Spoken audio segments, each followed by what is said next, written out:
The Durian Heat, bringing big ideas and critical opinions in Southeast Asia. Hello and welcome to DurianASEAN. You're with Gowri and Grace today, joining us at our Durian Heat. And today I have two very special guests in the studio, and we will be discussing in regards to the recent statement that was made about making more babies solve the problems in this country, and what exactly is the reason, intention, and the purpose, and perhaps also the benefits behind having a higher birth rate. And before we get to our guest, we will have Grace to give a little introduction to our topic today. Countries with the lowest birth rates.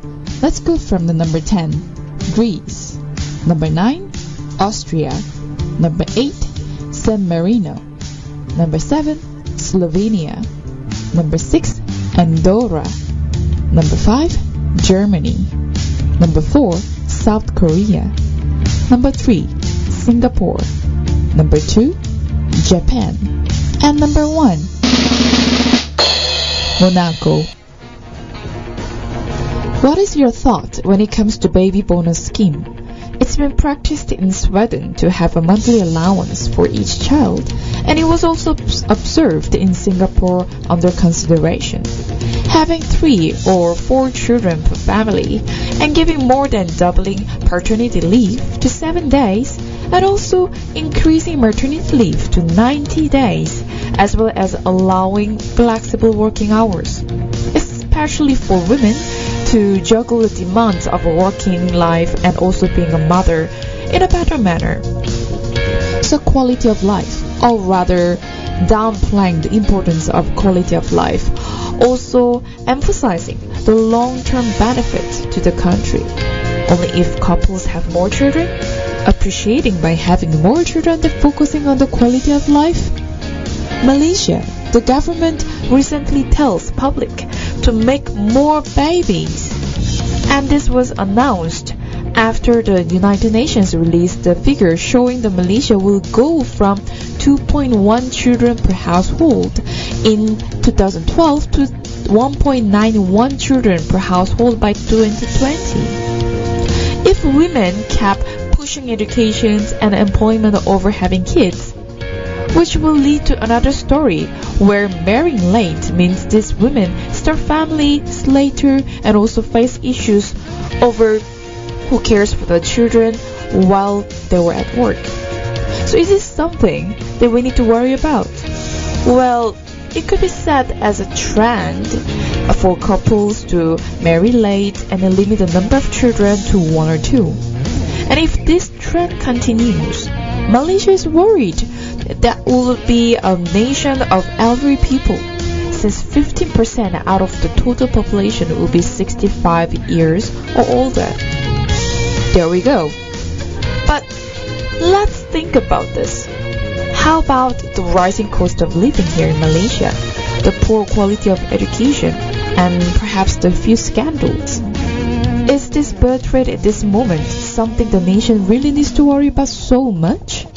Many families are finding it difficult to keep their heads above the poverty line. What with the rising prices and also our slow economy. A declining birth rate is a worrying phenomenon. However, this is not something how we can get started with encouraging people to raise larger families. It definitely requires a sufficient support system, and we are not just talking about cash handouts, but a livable minimum wage, greater support for mothers, perhaps even a free education system using the profits from the GST. So we do not need encouragement from the government or even the higher authorities to jump into the sect. We need support to make sure that we can provide the best life possible to our children and also our future generations.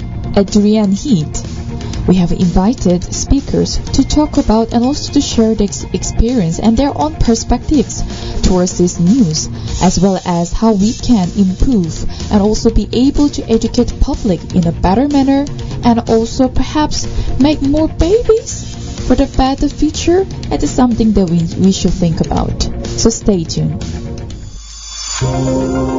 The Durian Heat, bringing big ideas and critical opinions in Southeast Asia. Hello and welcome back to DurianASEAN. You're with Grace. And with Gowri.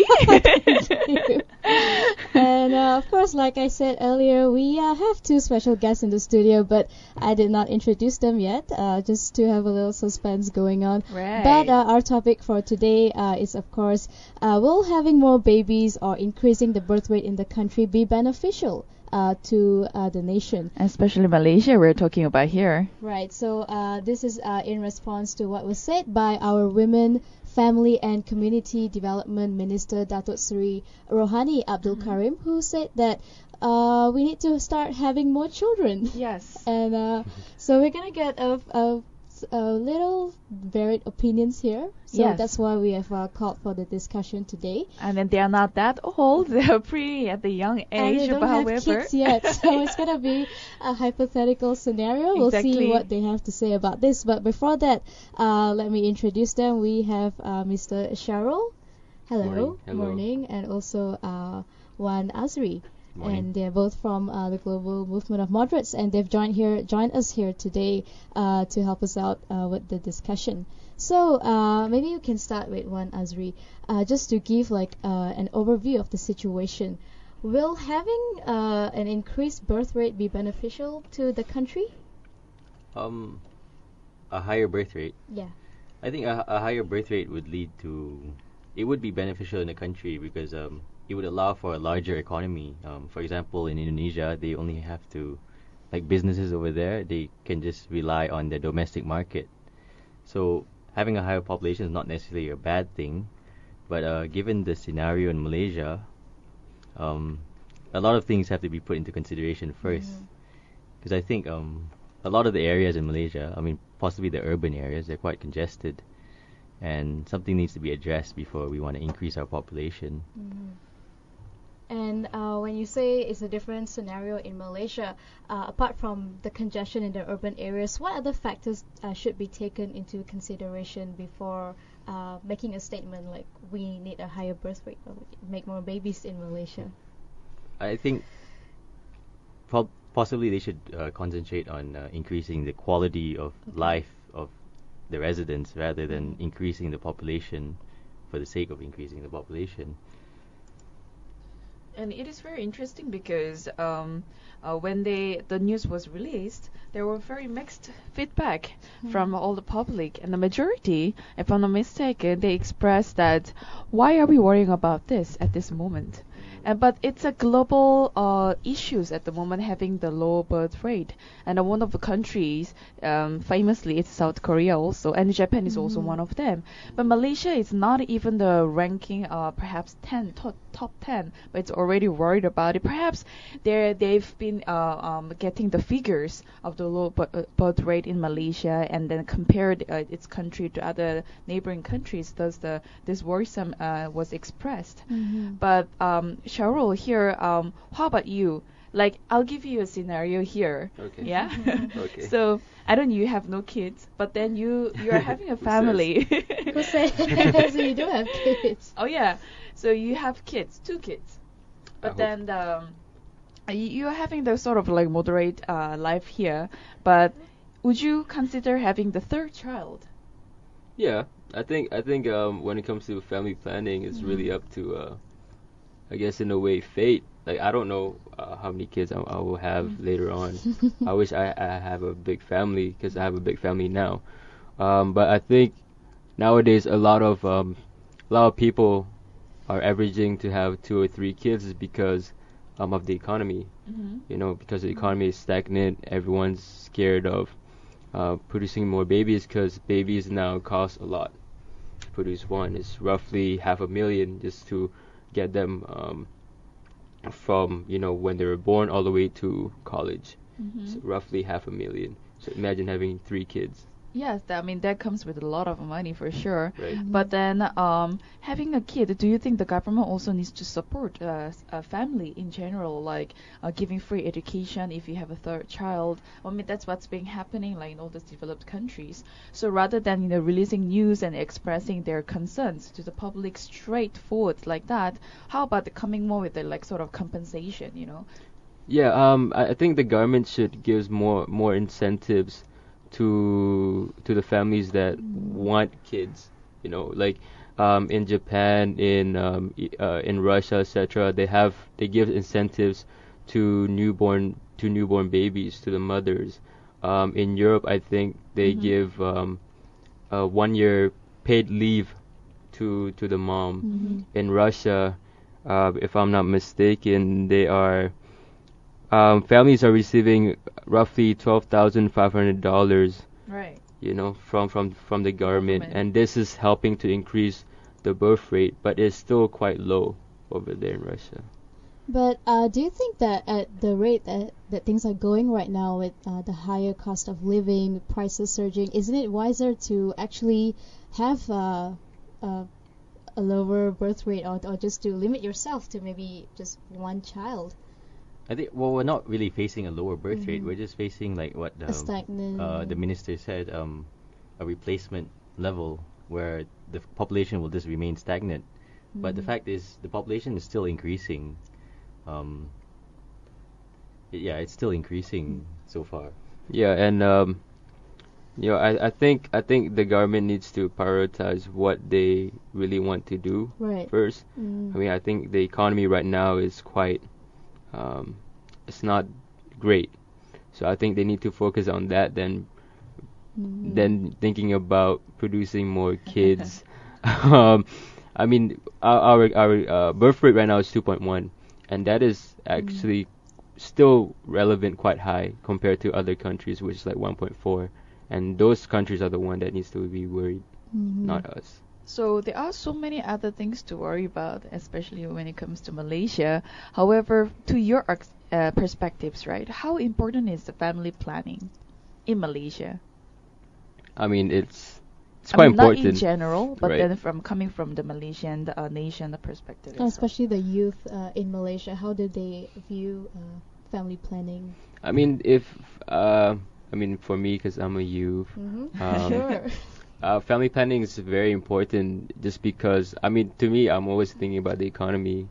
I'm always thinking about how much money I have, how much I can put into my kids, because I want them to live a good life.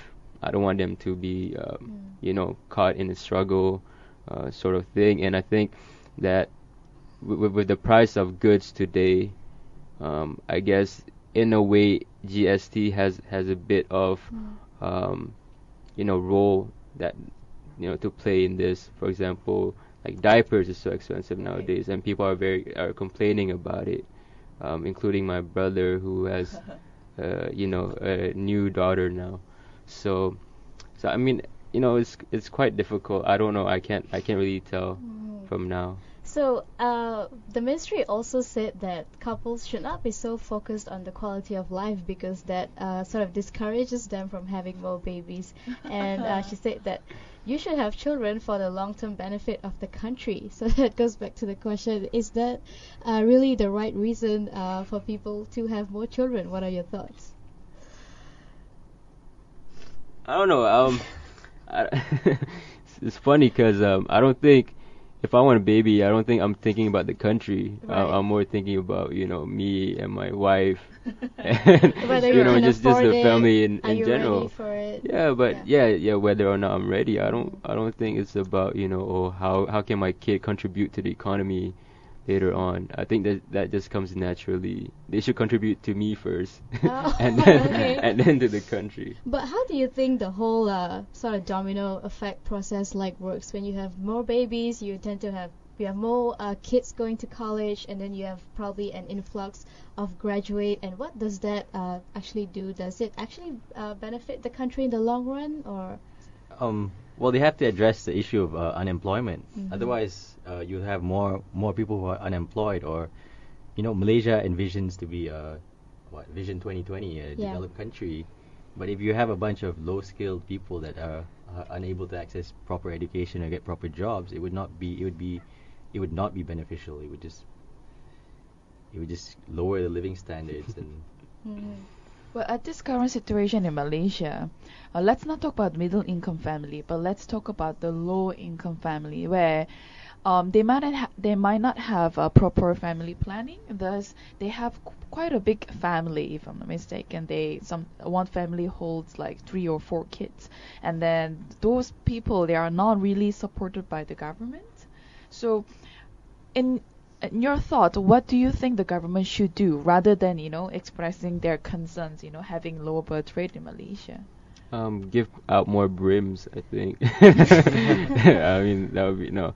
I mean, with that, with the poor people, I mean, we live in a capitalistic world Right. today. So I mean, a lot of these poor are too dependent on the government at times, which you can say is wrong. In my perspective, I think that they need to work themselves out of this, dependency on the government. But what the government can do, as I said like before, is to provide incentives, to provide more opportunities, to that's where social enterprise comes to play too, for people to help out in providing jobs for these people. Maybe they're not skilled enough or they lack education, but it's just to give them a bit of hope and a bit of opportunity, which I guess is one of the ways in the approach. But in certain countries like America, Japan, and Australia, I think they're actually looking to reduce their birth rate because they Right. feel like that would be more beneficial to the country, to the economy in the long run. And you were sharing something about Japan earlier as well, about how they are trying to address the birth rate issue. So if to put things into perspective, like I was asking when Azri earlier, maybe Syahrul can take this one on which exactly would be more productive or more efficient in the long run, having a lower birth rate or higher birth rate, and why? I think there needs to be a balance. Okay. I think that we need to. I mean, right now, what people are scared of is an aging population.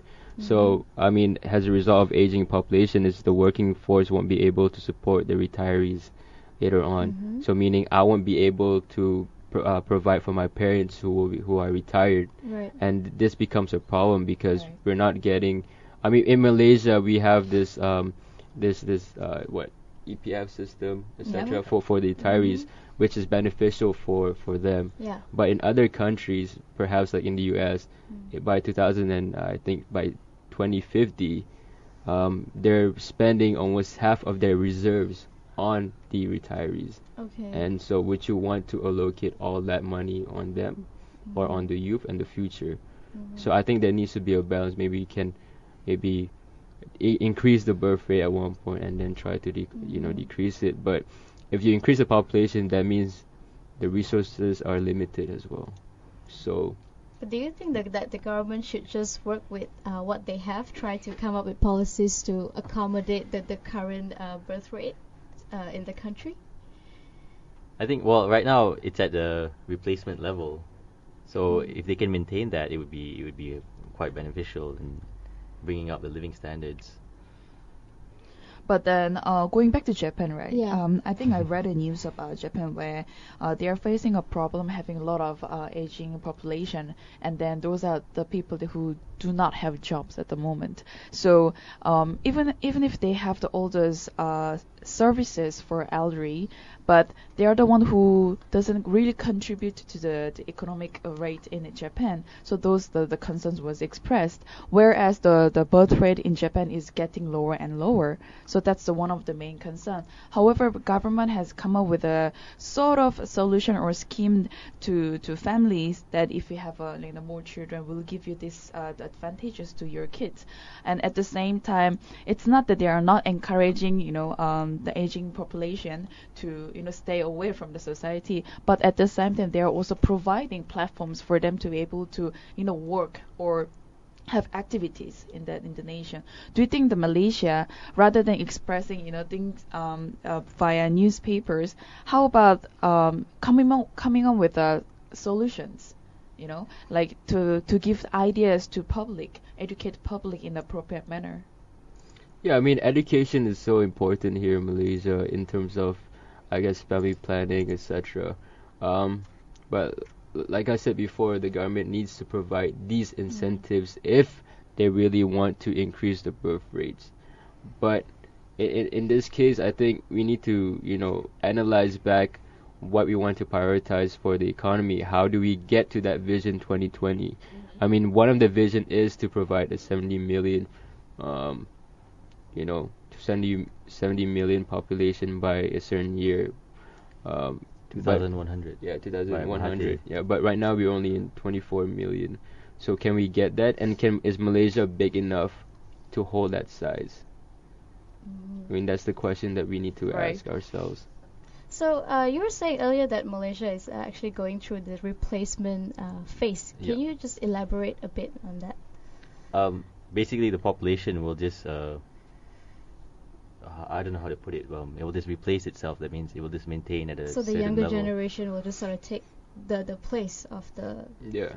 So pretty much like when you look at the birth rate to death rate, it's a pyramid, right? Yeah. But eventually it'll just become a rectangle. Okay. So things will just be a rectangle. Right. And so the older generation will equal the same amount as the younger generation.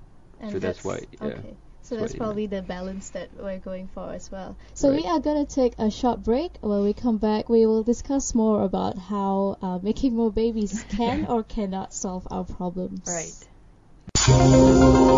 The Durian Heat, bringing big ideas and critical opinions in Southeast Asia. Have it here. Hello and welcome back to Durian ASEAN. You're still with Gowri. And Grace. And this is the Durian Heat, where we discuss pressing issues in Malaysia or all over Southeast Asia. Right. So back to our two guests in the studio. We are gonna change things up a little bit. Yes. I think we're gonna give them 3 different topics, and they're gonna choose one and elaborate on that. Yes. So, but before that, I want to ask one Azri a question. Hypothetically, if you are already a father now and you have, say, 2 kids, 2 kids, yeah. 2 kids. so will you consider having one more and taking into consideration the current economic state of the country and your job and other factors as well? I think looking at the example of my own sister, she has 2 children now, and it's quite a task, Okay. Having more children would also, put additional stress on young families. They would have to probably change their means of transport to accommodate more children, and a lot of factors play a role in this. Like in the 90s, if you have a lot of kids, maybe it was possible for you to just shove them all in the car altogether. Yeah.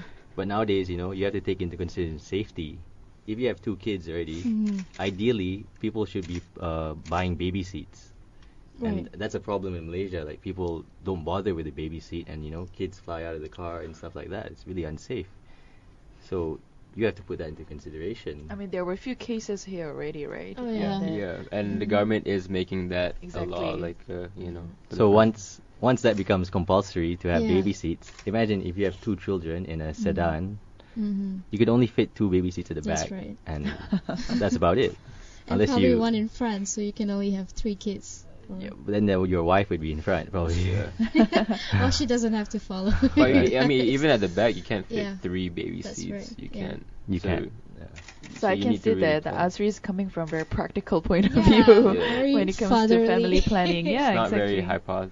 So yeah. It is a important consideration. It is. Maybe, especially nowadays.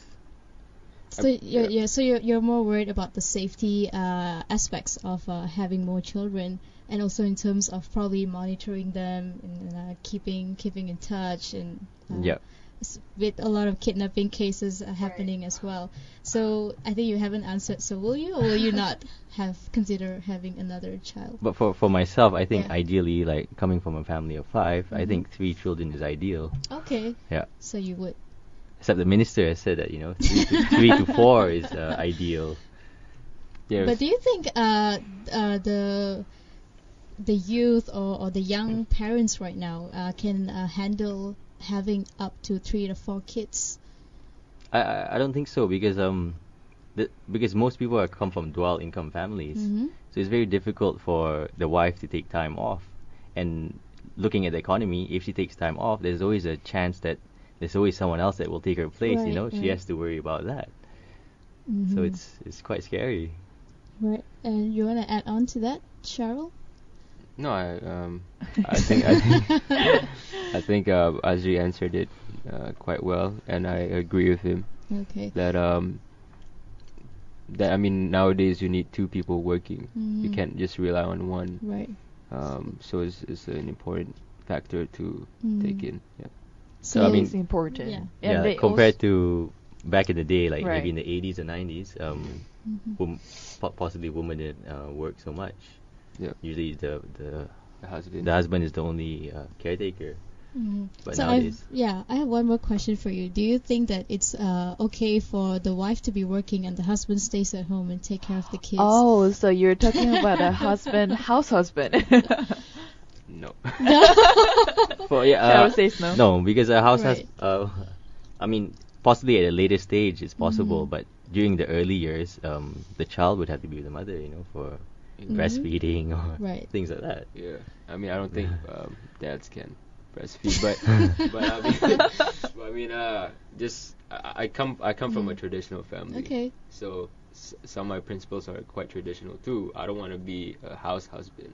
I prefer, putting the food on the table for my family. Why not being the so other way around. chauvinistic? No, I mean, I just live, I'm just much more traditional. So if I can provide food on the table and my wife can provide as well, I think that's the greatest thing today. But would you still allow your wife to stay at home and take care of the kids, and she doesn't have a job outside? It is her choice. It is her choice, It is alright. her choice, yeah. But then having like 3 or 4 kids, I mean, I'm giving you another scenario, and your wife doesn't work. So what will that be? A whole situation you're gonna wouldn't it suffer even put more, a strain right? on you or It on would. the man? It would definitely put a strain on me, and I think this kind of leads to the high, divorce rate as well. Is that sometimes men feel that they're so strained with all this pressure. People are depending on them. It's like people depending on the government. That's how they feel. Like, that's how men feel sometimes, and they just leave, and they find something else that they want to do. So I think that it is a responsibility of a man. Right. It is still their responsibility to provide for the family, no matter what. So whatever it is, I think that they need to be strong, and they need to help out in whatever way possible. So since you brought up divorce as well, let's talk about divorce for a bit. Does divorce actually play a role in determining whether the birth rate increases or drops? I don't know. Good question. I asked you just now. Yeah, you did. You didn't really answer that. But I mean, based on statistics, the divorce rate in Malaysia is actually rising. I mean, in terms of Muslims, is rising 2.3 from 2004 at that rate. But interestingly, non-Muslims have a higher divorce rate compared to the Muslims. Okay. But I mean, how does this play a role in the birth rate? I don't know. It's Probably goes back to when you're divorced and you're single parent and you feel like you have enough to deal with and you don't want to have more babies. yeah, perhaps. I mean, if they get divorced, unless they remarry, then obviously they're not going to have more kids, right? Yeah. But if they do remarry, I'm sure they will have kids with their new partner, definitely. So, Grace, I think you wanted to mention something about baby dumping as well, since As well as sex that's education. another issue that is ongoing in this country. That's still happening, and we have yet to. It is very address serious because baby dumping happens because majorly from young adults like who are not educated properly, and then the easy way is they just go for it and then they realize it after. So that's when a lot of cases happen, and it's really sad because who's gonna take care of all those babies who are literally just dumped, just really poor conditions, and then and because of that, a lot of death cases also happens from there. But my point here is. It comes back to the sex education, Right, of course. That relates to sex education. So how important is sex education in Malaysia? I know it's still, a lot of people think it's very sensitive. when it comes to this particular education here. So what's your thought in this? I mean, did you guys have a sex education in your high school, or I mean, you guys study abroad, but then how is it different? In Malaysia. I did go through sex education when I was in around 12 or 13 years old. Oh wow, that's So they taught us young. about contraceptives and sexually transmitted diseases. But I think in that sense, it would discourage you from probably having more children, because you learn about contraceptives and the benefits of it, possibly, things like that. As to baby dumping, there's a high stigma associated with it in Right. Malaysia because of cultural issues. It's not such an issue in countries like Philippines. Like, if you have a child out of wedlock, it's completely fine. But here, I think they need to address that issue specifically, because they have to take into account like religion and all those things, Yeah. factors that Yeah. take into play. I think that people need to stop being so naive about sex education. People are sexually active nowadays, like it or not. But people think sex education actually promotes sex. Yeah. In a way, it sort of does, but you still need it. I mean, no matter what, you still need it. It's happening now. There are more and more young people, young adults who are just having sex without, without using condoms, for example. And interestingly enough, these type of people that do get pregnant Right. are the Muslims, the one that wear tudong, etc., the hijabs. I mean, to be honest with you, like, I've been to a couple of forums, and my friend has been to a couple of forums Right. with all this type of pregnancy women, etc., just to do our own research. And interesting enough, you see they're young adults below the age of 20, and the majority of them are Muslims. It's interesting that you brought that up, because I think there is a general perception or even consensus that when you provide sex education, it will probably lead to more pregnancy or lead to more people engaging in sexual activities. But at the same time, since you were saying that people are more sexually active these days, whether we like it or not, whether we want to admit it or not. So if they're going to be doing it anyway, isn't it better to provide them with the education to know the right way to do things, and to prevent any unwanted pregnancies, since that is also leading to the baby dumping problem? Yeah, I mean, of course, we need to. The rate with even them having HIV and AIDS, for that's right. example. I mean, it's quite high in Malaysia. And so pregnancy is not the only thing that Yes, comes out. pregnancy is not the only thing that comes, as a result of unprotected sex. Right. So it's important for them to, have knowledge on safe sex, and why it's important for you to have safe sex, so you don't end up having, a baby inside your tummy, or, and carrying it for 9 months and not realizing it is a Right. baby, and just, once it's born, just throwing it out. Right. And that is a bigger sin, I think, for you to kill an organism. And I'm not sure if that would lead to them having second thoughts of having children when they do actually get into a proper Right, marriage. right. It might give some sort of Like make them a feel scared, phobia or phobia, about you know, it, yeah, a that bad phobia. experience of dumping your own baby. So sex education is important because they need to know, like, it's part of family planning too. So they know when they should be probably doing it. And But not. how should sex education be approached to students, especially because it could be very theoretical, and then they can just give. I mean, sex education can just scare them. You should not do this. You should this. There are a lot of do's and don'ts here, but practically speaking, what should be done to students to educate in a perhaps a practical manner? I received sex education when I was 10 years old. And Was this- that okay, if I may ask? Like, Yeah, I mean, it- at an age of 10, like, did you understand what they were saying? Where they were going with this? at that age, of Yeah. course, you're gonna giggle when you see Right, like, right.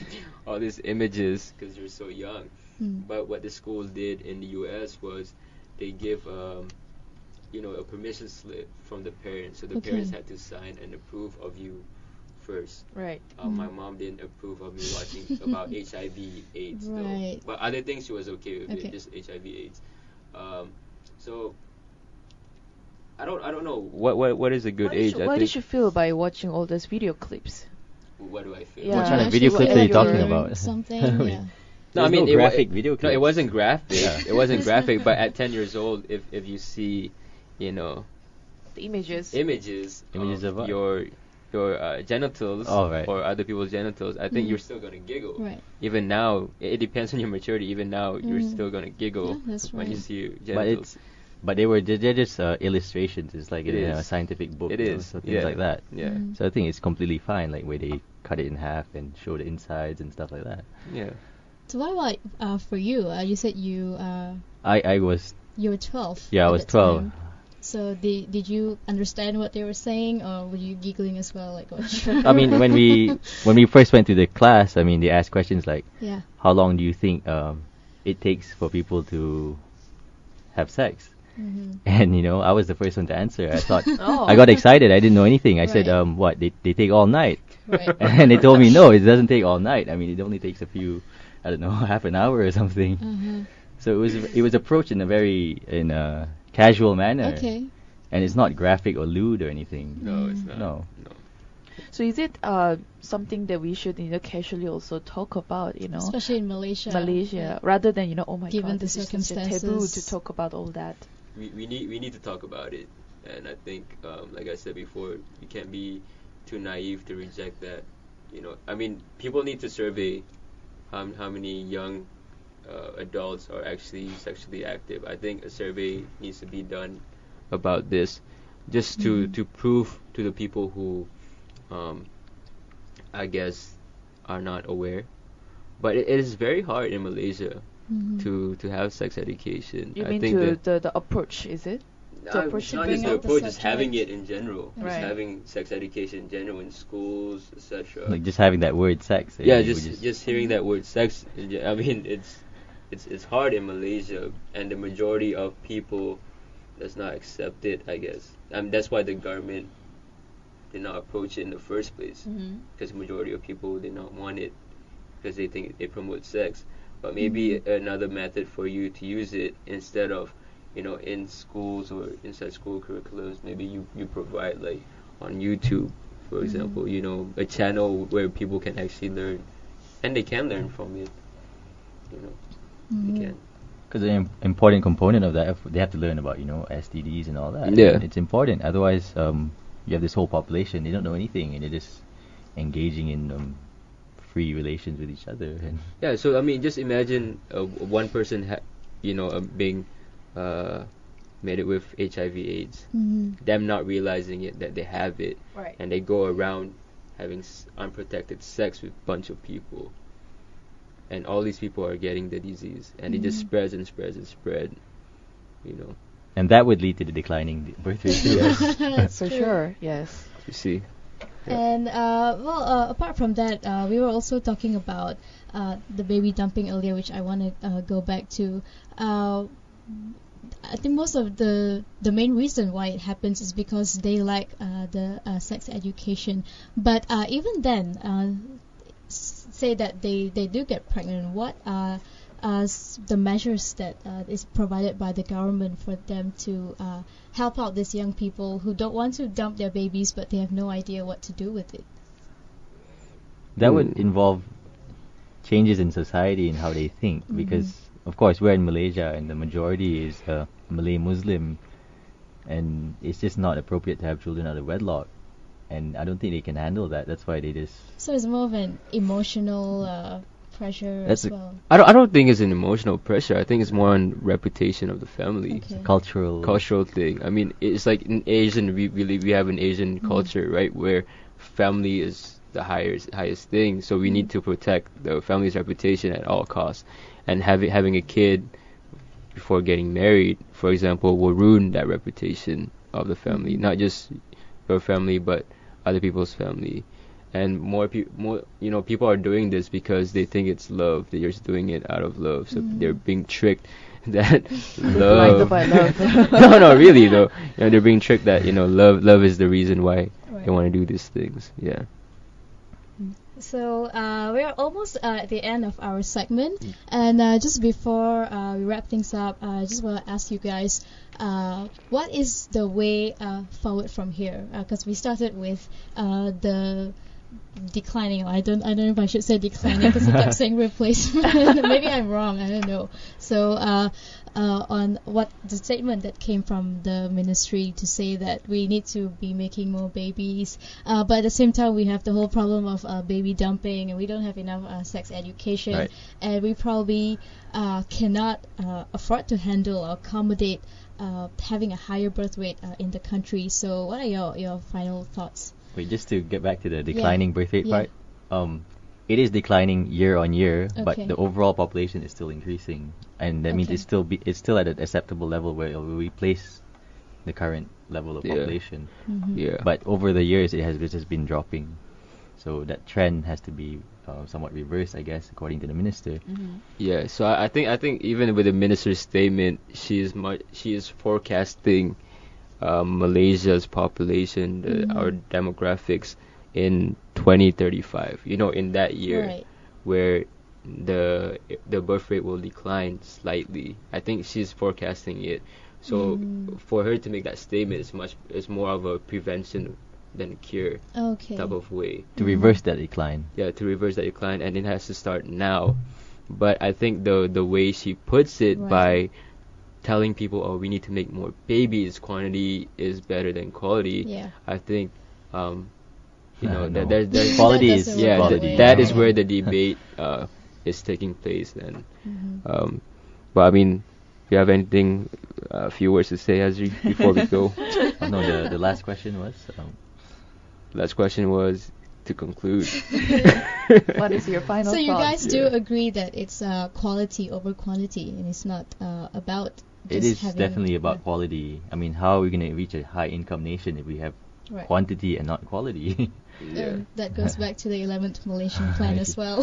Which, Yeah. so But what incentives should the government provide, Yeah. right? I mean, the government, obviously, monetary incentives would be great. I mean, if they Yeah. increase it significantly, then of course people will be encouraged. Yeah, I mean, we cannot. I guess we can't compare to countries like Japan, the U.S., etc., etc., because their GDP is a lot higher than ours. oh yeah. But even in the U.S., the U.S. is being condemned in a way because they're not doing enough about this declining birth rates. But I think Malaysia need to take that step and look at how Russia is doing things by giving actually, like, you know, monetary to Okay. each kids, like around 12,000, etc., just for them to survive a year. I think it's So- being considered Yeah. also, right, in Malaysia. Malaysia as well. Yeah. So I mean, and another thing is, I think that's it. That's the other thing I want to say. It's basically a very economic question. Right. Yeah. Okay. It boils down to that. So I mean, the government just needs to prioritize on what they want to do with our economy. I think they need to focus on that first.